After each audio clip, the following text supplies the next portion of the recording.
शिक्षित प्रत्याशी भीमराजगढ़, जिनका चुनाव चिन्ह हाथी। 1 जून को हाथी वाला बटन दबाकर भीमराजगढ़ को भारी मतों से विजयी बनाए। दलितन समाज के हमें वो खास हो, भैया हमारे चाचा करी है विकास हो। दलितन समाज के हमें वो खास हो, भैया हमारे चाचा करी है विकास। 71 सालेमपुर से विजयी बना के भारी मतों से ले आई हो, हाथी पर बटन दबाई हो, भीमराजगढ़ के जिताई हो, हाथी पर बटन दबाई हो, भीमराजगढ़ के जिताई हो। भीमराजगढ़ का चुनाव चिन्ह हाथी। बहन कुमारी मायावती जी का चुनाव चिन्ह हाथी। बहुजन समाज पार्टी का चुनाव चिन्ह हाथी। भीमराजगढ़ के सांसद बनाई है, सांसद बना के दिल्ली पठाई है। भीमराजगढ़ के सांसद बनाई है, सांसद बना के दिल्ली पठाई है। नहीं भूलई है चाचा चाची, बहिन जी के पीएम बनाई है, हाथी पर बटन दबाई है, भीमराजगढ़ के जिताई है, हाथी पर बटन दबाई है, भीमराजगढ़ के जिताई है। लोकसभा सलेमपुर 71 से कर्मठ जुझारू ईमानदार शिक्षित प्रत्याशी भीमराजगढ़, जिनका चुनाव चिन्ह हाथी।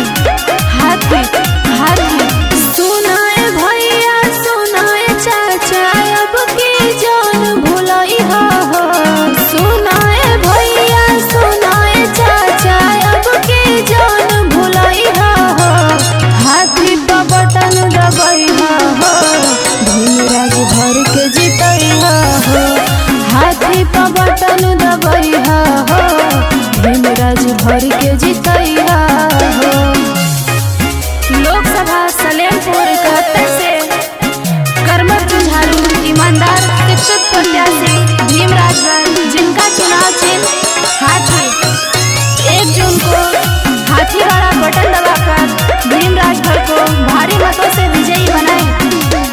दलितन समाज के हमें वो खास हो, भैया हमारे चाचा करी है विकास हो। दलितन समाज के हमें वो खास हो, भैया हमारे चाचा करी है विकास। 71 सालेमपुर से विजयी बना के भारी मतों से ले आई हो, हाथी पर बटन दबाई हो, भीमराजगढ़ के जिताई हो, हाथी पर बटन दबाई हो, भीमराजगढ़ के जिताई हो। भीमराजगढ़ का चुनाव चिन्ह हाथी। बहन कुमारी मायावती जी का चुनाव चिन्ह हाथी। बहुजन समाज पार्टी का चुनाव चिन्ह हाथी। भीमराजगढ़ के सांसद बनाई है, सांसद बना के दिल्ली पठाई है।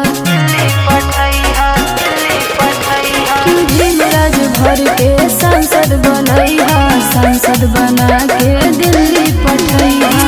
नहीं भूलई है चाचा चाची, बहिन जी के पीएम बनाई है, हाथी पर बटन दबाई है, भीमराजगढ़ के जिताई है, हाथी पर बटन दबाई है, भीमराजगढ़ के जिताई है।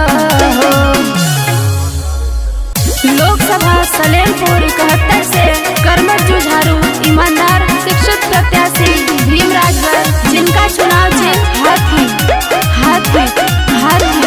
सुनाए भैया सुनाए चाचा, अब की जान भुलाई हो, सुनाए भैया सुनाए चाचा, अब की जान भुलाई हो, हाथी पर बटन दबाई हो, भीमराजगढ़ के जिताई हो, हाथी पर बटन दबाई हो, भीमराजगढ़ के जिताई हो। लोकसभा सलेमपुर 71 से कर्मठ जुझारू ईमानदार शिक्षित प्रत्याशी भीम राजभर जिनका चुनाव चिन्ह हाथी। 1 जून को हाथी वाला बटन दबाकर भीम राजभर को भारी मतों से विजयी बनाए। दलितन समाज के हमें वो खास हो, भैया हमारे चाचा करी है विकास हो।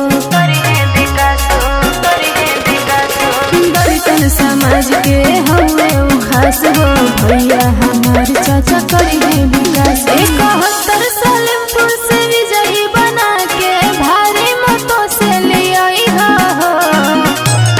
हाथी पर बटन दबाई हो, भीम राजभर के जितई हो। हाथी पर बटन दबाई हो, भीम राजभर के जितई हो। भीम राजभर का चुनाव चिन्ह हाथी। बहन कुमारी मायावती जी का चुनाव चिन्ह हाथी। बहुजन समाज पार्टी का चुनाव चिन्ह हाथी।